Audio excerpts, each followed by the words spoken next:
अस्सलाम वालेकुम। आज हम डिस्कस करेंगे हाइड्रोजन स्पेक्ट्रल लाइंस। हमारे पास 5 किस्म के हाइड्रोजन स्पेक्ट्रल लाइंस बनती है। वैसे ज़्यादा होती हैं लेकिन आमतौर पे आपकी बुक में 5 किस्म की स्पेक्ट्रल लाइन दी गई है, जिन्हें हम कहते हैं Lyman series, बामर series, पास्सन series, bracket series और फंड सीरीज़।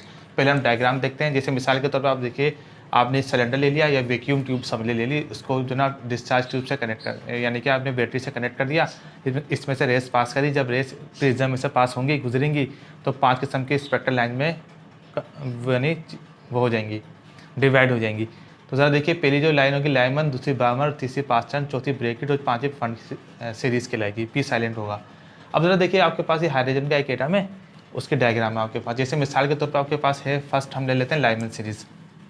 लाइमन सीरीज़ क्या होता है? जब इलेक्ट्रॉन अपर ऑर्बिट से हायर ऑर्बिट से N1 में जंप करेगा तो कौन सी सीरीज़ बनेगी? लाइमन सीरीज़ बनेगी। अभी हम डिस्कस कर लेंगे, डेफिनेशन वगैरह इनकी देख लेंगे। अब ज़रा देखिए, जब इलेक्ट्रॉन N2 में जाएगा हायर ऑर्बिट से तो कौन सी सीरीज़ बनेगी? बामर सीरीज़ बनेगी। जब इलेक्ट्रॉन हायर ऑर्बिट से N3 में जाएगा तो कौन सी? N3 ऑर्बिट में, यानी कि इसको N1, N2, N3, तो कौन सी सीरीज़ बनेगी? पास्टन सीरीज़ बनेगी। जब इलेक्ट्रॉन हायर ऑर्बिट से 4 ऑर्बिट में आएगा तो कौन सी सीरीज़ बनेगी? ब्रैकेट सीरीज़ बनेगी। और जब इलेक्ट्रॉन हायर ऑर्बिट से 5th ऑर्बिट में आएगा तो कौन सी सीरीज़ बनेगी? फंड सीरीज़ बनेगी। पी क्या होगा? साइलेंट होगा। तो आप इस तरीके से देख सकते हैं। ये डायग्राम आपको बनाना होगी पेपर में। इसको भी ज़रा देख लीजिए। जैसे मिसाल के तौर पे आपके पास ये लाइन है, स्पेक्ट्रल लाइन बनाएंगे। इसमें भी ये बताया कि इलेक्ट्रॉन हायर ऑर्बिट से N1 में आएगा तो हायर ऑर्बिट 5th, 4, 3 वगैरह जो कुछ भी हो सकता है। तो N1 में आएगा तो कौन सी सीरीज़ बनेगी? लाइमन सीरीज़ बनेगी। इस तरह N2 में आएगा तो कौन सी बनेगी? बामर। और N3 में आएगा तो पास्टन। इस तरह N4 में आएगा तो ब्रैकेट। और N5 में आएगा यानी हायर ऑर्बिट से 8, 7, 6 वगैरह से तो कौन सी सीरीज़ बनेगी? 5th ऑर्बिट में अगर आएगा तो पास्टन सीरीज़ बनेगी, फंड सीरीज़ बनेगी। तो अब ज़रा देखिए, अब सबसे पहले हम डिस्कस करते हैं इनकी डेफिनेशन। लाइमन सीरीज़ क्या होती है? Of spectral lines are obtain when an electron jump from higher orbit to first orbit. तो जब इलेक्ट्रॉन हायर ऑर्बिट से फर्स्ट ऑर्बिट में आएगा तो कौन सी सीरीज़ बनेगी? लाइमन सीरीज़ बनेगी।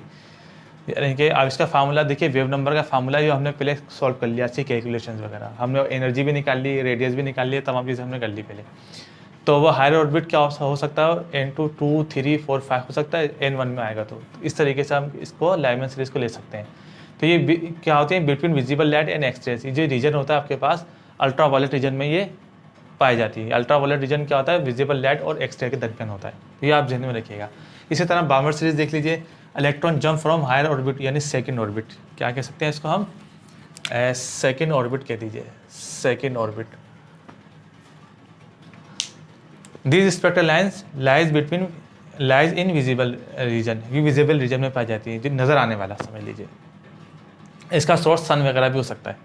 तो ज़रा देखिए, जब इलेक्ट्रॉन N2 में आएगा हायर ऑर्बिट से तो कौन सी सीरीज़ बनेगी? बामर सीरीज़ बनेगी। ये आपको बस डेफिनेशन लिखनी है।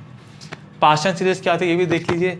Electron jump from higher orbit to third orbit. जब इलेक्ट्रॉन किसी हायर ऑर्बिट से यानी कि 5th से 4 से 3 ऑर्बिट में आएगा, थर्ड ऑर्बिट में आएगा तो कौन सी स्पेक्ट्रल लाइन बनेगी? कौन सी सीरीज़ बनेगी? पास्टन सीरीज़ बनेगी। ये कौन से रीजन में पाई जाती है? इंफ्रारेड रीजन में पाई जाती हैं, जिनकी वेवलेंथ आपके पास क्या होती है? विजिबल यानी कि विजिबल लाइट से इनकी शॉर्ट होती है वेवलेंथ और रेडियो वेव से ज़्यादा होती है। ये इस तरीके से आप कह सकते हैं, ऐसे रीजन को हम इंफ्रारेड रीजन कहते हैं।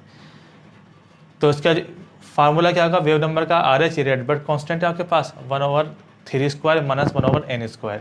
तो वो ये N2 कुछ भी हो सकता है आपके पास, 4, 5, 6 यानी कि 5 से 4 से 6 से 3 में अगर ये फॉल करेंगे, इलेक्ट्रॉन जंप करके आएगा तो उसको हम कौन सी सीरीज़ कहेंगे? पास्टन सीरीज़ कहेंगे। इस तरीके से आप इनको याद कर सकते हैं।